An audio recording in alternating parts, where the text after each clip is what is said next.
Bismillahirrahmanirrahim. Assalamualaikum warahmatullahi wabarakatuh. Perkenalkan, nama saya Brahma Budi Putra dari Lokal 5C Perbankan Syariah. Di sini saya akan menjelaskan tentang teori perdagangan internasional pada mata kuliah Ekonomi Internasional. Yang dimana di sini saya akan menjelaskan tentang absolute advantage dan juga comparative advantage.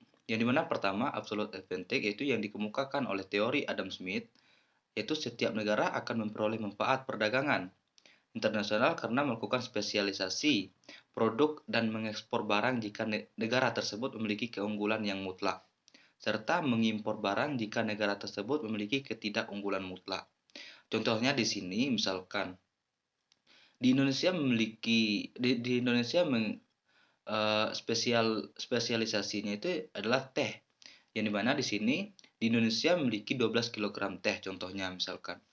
Dan di Cina memiliki teh yaitu mengekspor teh, spesialis tehnya yaitu ada 4 kilogram di negara Cina.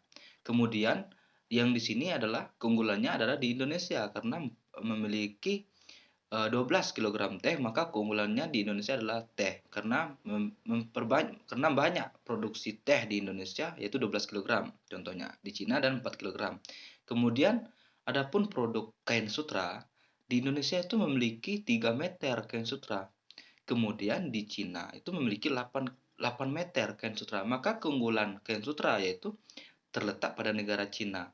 Maka terjadinya perdagangan internasional antara yang spesialisasinya itu pertama di Indonesia yaitu 12 kilogram dan juga di Cina memiliki 8 meter kain sutra.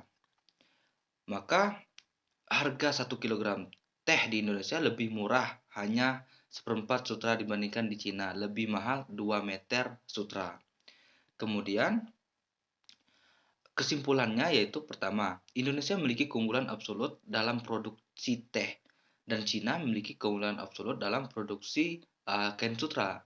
Maka bisa terjadinya perdagangan internasional antara negara Indonesia dan negara Cina, yaitu dengan keunggulan absolutnya di Indonesia yaitu teh 12 kilogram dan juga di Cina yaitu kain sutra 8 meter. Kemudian adapun kelemahan dari teori Adam Smith, yang pertama itu perdagangan internasional akan terjadi dan menguntungkan kedua negara bila masing-masing negara memiliki absolut yang berbeda, memiliki keunggulan yang berbeda. Misalkan yang tadi contohnya, di Indonesia memiliki 12 teh, maka unggulnya di teh.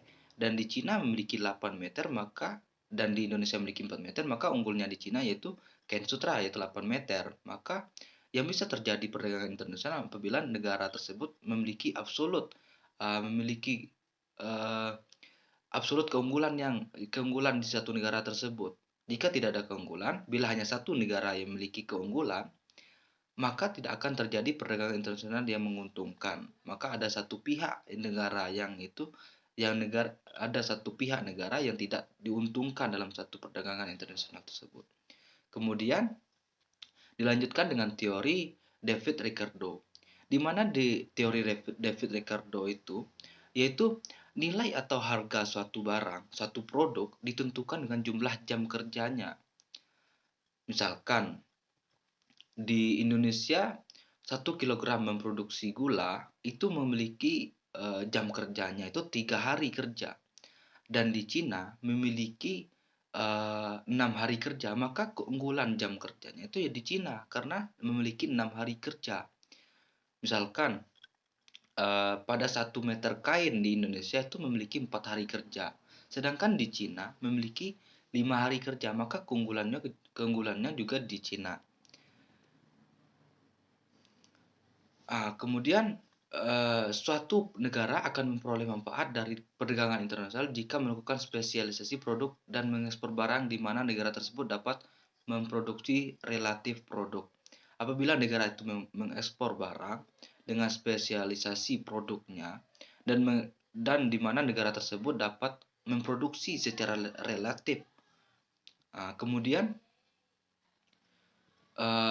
kesimpulannya dari tadi, kesimpulan dari teori dari David Ricardo, yang pertama, Indonesia unggul produk gula dengan tenaga kerja di Indonesia lebih produktif dalam produksi gula 6 kg 6 per 3 kg dan Cina unggul dari produk kain, maka bisa terjadinya eh, perdagangan internasional antara jam kerja tadi, antara antara jam kerjanya di Cina dan juga di Indonesia. Kemudian ada kelemahannya. Kelemahan dari teori David Ricardo yaitu jika efisiensi dan produktivitas sama, maka tidak terjadi perdagangan karena harganya sama. Jika satu hari kerja di Indonesia dan satu hari kerja di Cina, maka tidak terjadi perdagangan internasional karena melakukan jamnya sama, produktivitasnya sama.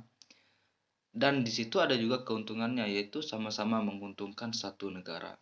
Kemudian apa bedanya teori dari Adam Smith dan juga teori dari David Ricardo? Kalau di teori Adam Smith itu memiliki keunggulannya yaitu perbedaannya itu dapat eh, melakukan perdagangan internasional dengan cara eh, tergantung produksi, tergantung keunggulan dari produknya.